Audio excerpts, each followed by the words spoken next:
Perang Patimura 1817 merupakan sebuah peristiwa sejarah yang terjadi di Maluku, yang merupakan bentuk perlawanan rakyat terhadap VOC atau Serikat Dagang milik Belanda. Maluku yang merupakan segara rempah-rempah memang kerap didatangi para pedagang dari Cina, India, Arab, hingga bangsa Eropa.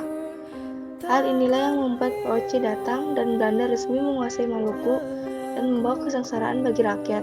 Maluku sempat berada di bawah kekuasaan Inggris hingga pada awal abad 19, kawasan Maluku kembali berada di bawah kekuasaan Belanda. Hal ini terjadi setelah Inggris menandatangani Perjanjian Rakhtat London dengan menyerahkan wilayah kekuasaan Indonesia kepada Belanda.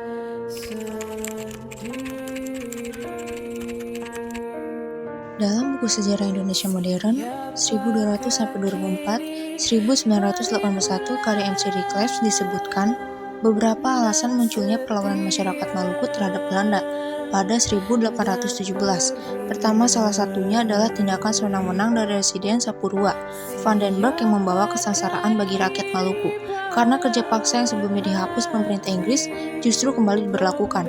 Kedua, rakyat Maluku juga diwajibkan untuk menyediakan perahu orambai, guna memenuhi keperluan administrasi dan militer Belanda tanpa diberi bayaran.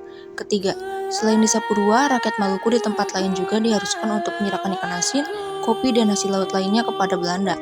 4. Belanda juga melakukan monopoli perdagangan rempah-rempah melalui pelayaran moni di Maluku.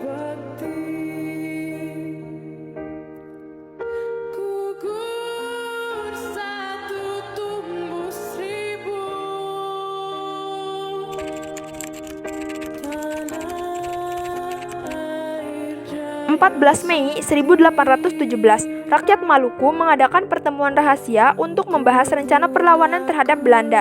Dalam pertemuan tersebut, mereka memilih Thomas Matulesi sebagai pemimpin pergerakan dengan gelar Kapitan Patimura. 15 Mei 1817, pasukan Patimura melakukan serangan pertama dengan menghancurkan kapal-kapal Belanda di pelabuhan Porto di Pulau Saparua. Kemudian, mereka menyerbu benteng Dorstede yang merupakan markas Residen Van den Berg, pejabat tertinggi Belanda di Maluku. Pasukan Patimura berhasil merebut benteng tersebut dan menewaskan Van den Berg beserta keluarganya.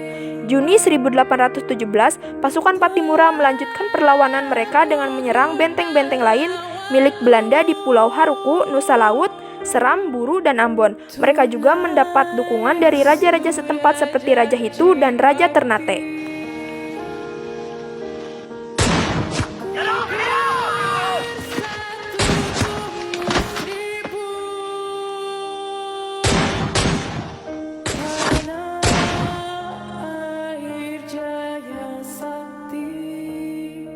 Juli 1817, Belanda mengirim bala bantuan dari Batavia atau Jakarta untuk menghadapi pasukan Patimura.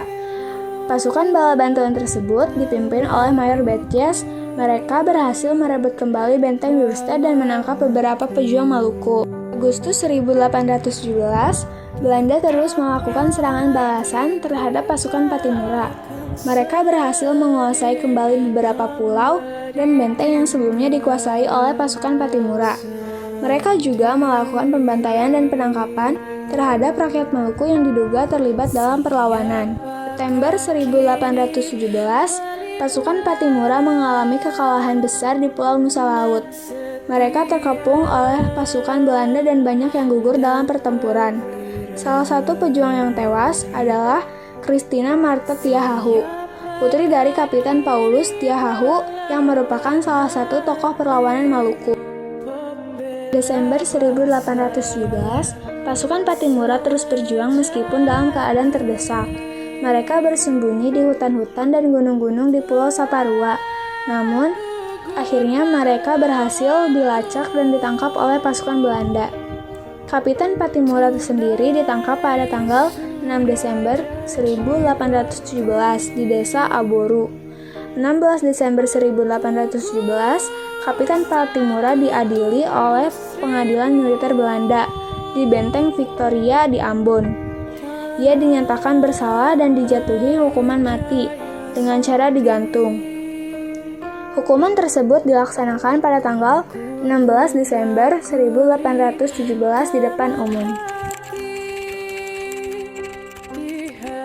1. Perang Patimura menunjukkan semangat juang dan patriotisme rakyat Maluku yang tidak mau tunduk kepada penjajah Belanda.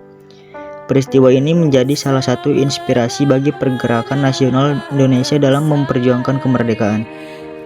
2. Perang Patimura mengakibatkan kerugian besar bagi Belanda, baik dari segi materi maupun moral. Belanda harus mengeluarkan biaya yang besar untuk mengirim pasukan bala bantuan dan membangun kembali benteng-benteng yang hancur.